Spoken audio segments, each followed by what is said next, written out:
నేను కాప్రా సర్కిల్ నుంచి వచ్చాను. ఆర్పి నేను. అన్న కాంగ్రెస్ పాలన వచ్చిన కాడ నుంచి బాగానే చూసుకుంటున్నారు మమ్మల్ని. కోటి మంది కోటేశ్వరులను చేయాలని చెప్పేసి చాలా దృఢ కల్పనతో ఉన్నారు. మహిళలను ఎక్కడి నుంచో అన్ని పథకాలు కూడా మాకు తీసుకొచ్చి ఫస్ట్ ప్రిఫరెన్స్ మహిళలకే ఇస్తున్నాడు.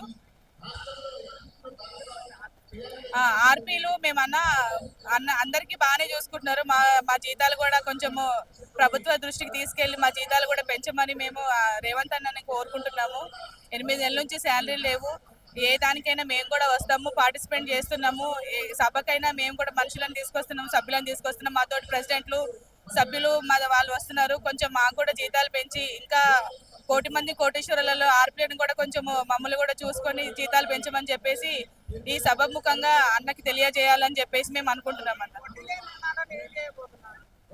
వడ్డీ లేని రుణాలను కూడా తీసుకోనన్నా ఇప్పుడు ఎట్లయితే సంఘాలలో బిజినెస్ లాగా వీటికి ఇస్తున్నామో అట్లాగే ఈ డబ్బులు కూడా అలాగే చేసుకుంటామని అన్నకి చెప్తున్నాము. దీనివల్ల మేము కూడా చాలా మంది దీనివల్ల కూడా ఉపయోగం పొందుతారు. 10 సంవత్సరాల నుంచి కూడా వడ్డీ లేని రుణాలు కూడా రాలేదు, ఇప్పుడు వస్తున్నాయి. అందుకు చాలా సంతోషంగా కూడా ఉన్నాము.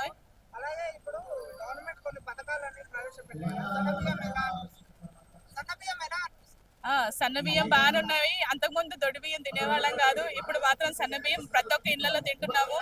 చాలా బాగున్నాయి బియ్యం కూడా. రేవంత్ రెడ్డి అన్న పరిపాలన బాగానే ఉంది, బాగా చూసుకుంటున్నారు. ఎక్కువ ముఖ్యంగా మహిళలకే ప్రాధాన్యత ఇస్తున్నందుకు చాలా ధన్యవాదాలు అన్నయ్యకి.